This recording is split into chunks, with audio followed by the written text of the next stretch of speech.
Bonjour et bienvenue sur la chaîne Le Monde des Petits Colibris. Moi, c'est Jessica et je te remercie de t'être arrêtée sur ce podcast.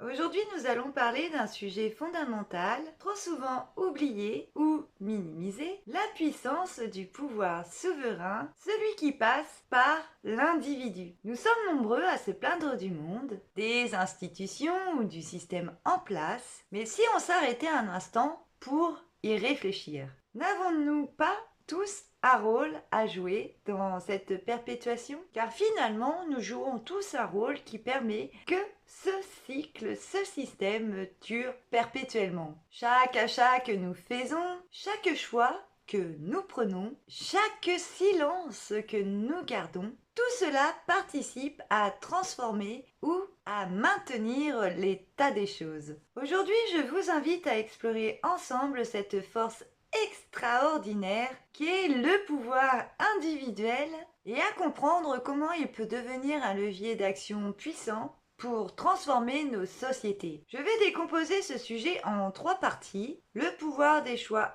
individuels, une force sous-estimée. En deuxième partie, les systèmes en place et notre responsabilité dans leur maintien. Puis, en troisième partie, comment redevenir des acteurs dans un monde en perpétuelle mutation. Et commençons tout de suite avec la première partie, le pouvoir des choix individuels, une force sous-estimée. Imaginez une étoile de mer.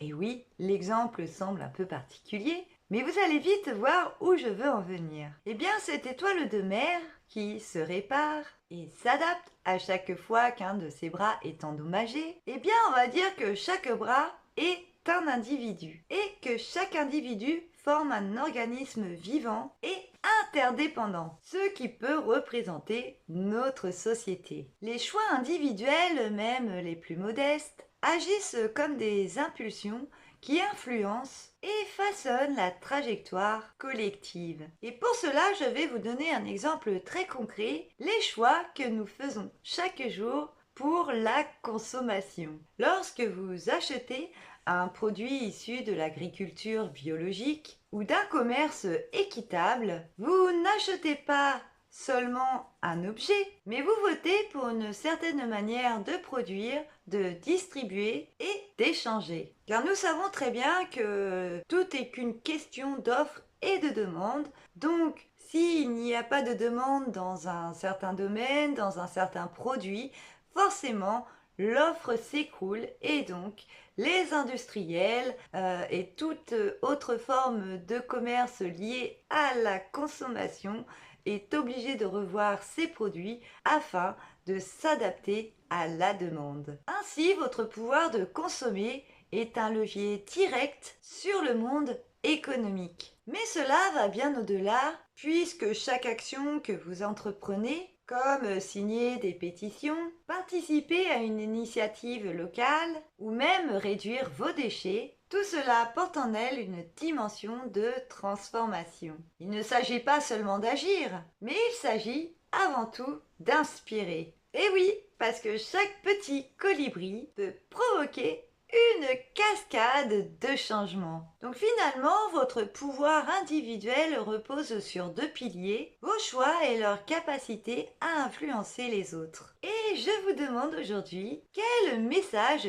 vos actions envoient-elles au monde? Passons maintenant à la deuxième partie, les systèmes en place et notre responsabilité dans leur maintien. Puisque nous vivons dans un système complexe, économique, politique et culturel, il semble souvent écrasant, comme si nous étions que de simples spectateurs, incapables de pouvoir changer quoi que ce soit. Mais en réalité, ces systèmes perdurent, existent toujours, car nous les alimentons. Prenons l'exemple des réseaux sociaux. Combien d'entre nous se plaignent des algorithmes, de la surconsommation d'informations ou des publicités envahissantes? Et pourtant, combien d'entre nous continuons de scroller, de liker et de partager? Parce que oui, les plateformes s'adaptent à nos comportements et chaque clic devient donc une validation.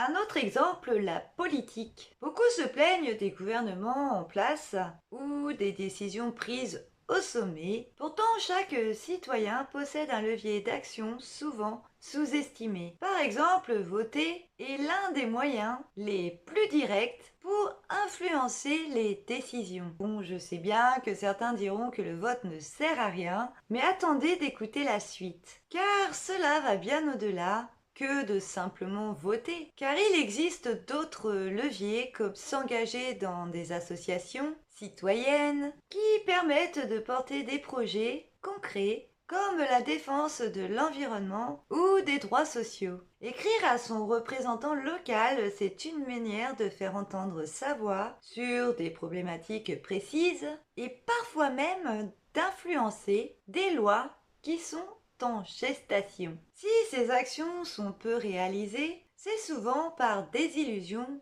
ou par sentiment d'impuissance. Pourtant, les données montrent que les élus prennent en compte les retours directs qu'ils reçoivent. En fin de compte, le problème ce n'est pas seulement le système, c'est aussi le choix de beaucoup de rester passifs ou bien de ne pas participer. Puisque les systèmes sont comme des roues, ils tournent parce que nous leur fournissons cette énergie, et si vous retirez cette énergie ou vous la réorientez, eh bien tout cela peut arrêter leur course ou tout simplement la transformer. Passons maintenant à la troisième partie, devenir des acteurs souverains dans un monde en pleine mutation. Alors vous allez me dire, mais comment pouvons-nous reprendre notre pouvoir de souverain? Eh bien la première étape est de changer de perspective. Au lieu de penser à ce que nous subissons, pensons plutôt à ce que nous créons. Et pour cela, je vais vous fournir quelques pistes concrètes. Déjà,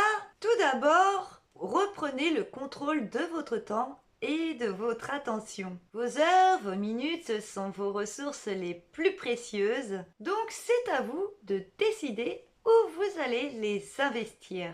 Par exemple, vous pouvez lire des livres qui vous nourrissent, qui vous édifient, plutôt que de passer des heures devant des émissions qui vous dépriment. Ensuite, vous pouvez créer vos propres alternatives. Vous n'êtes pas satisfait des produits disponibles sur le marché?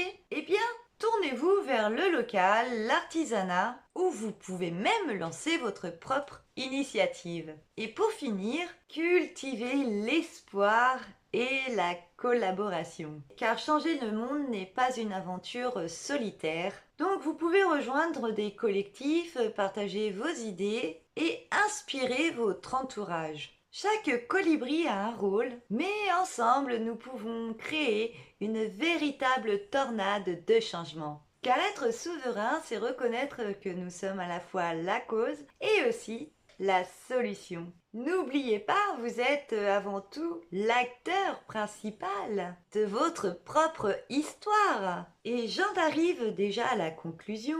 Un pouvoir collectif qui passe avant tout par l'individu. Le pouvoir souverain, c'est comprendre que chaque action individuelle, aussi petite soit-elle, peut avoir un impact immense. En redécouvrant cette puissance, nous pouvons transformer notre quotidien, inspirer les autres et finalement changer le monde. Alors, chers colibris, quelle action allez-vous entreprendre aujourd'hui pour devenir l'acteur souverain de votre vie?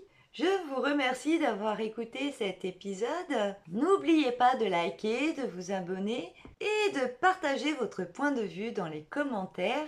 Car peut-être que vos gestes au quotidien peuvent en inspirer d'autres. Je vous rappelle également au passage que je propose des accompagnements personnalisés et aussi que j'ai écrit un livre qui se situe ici et que je vais sûrement remettre ici. Et en attendant, eh bien moi je vous dis à très vite. Je vous embrasse bien fort. Prends bien soin de toi et de tes proches. Bye bye!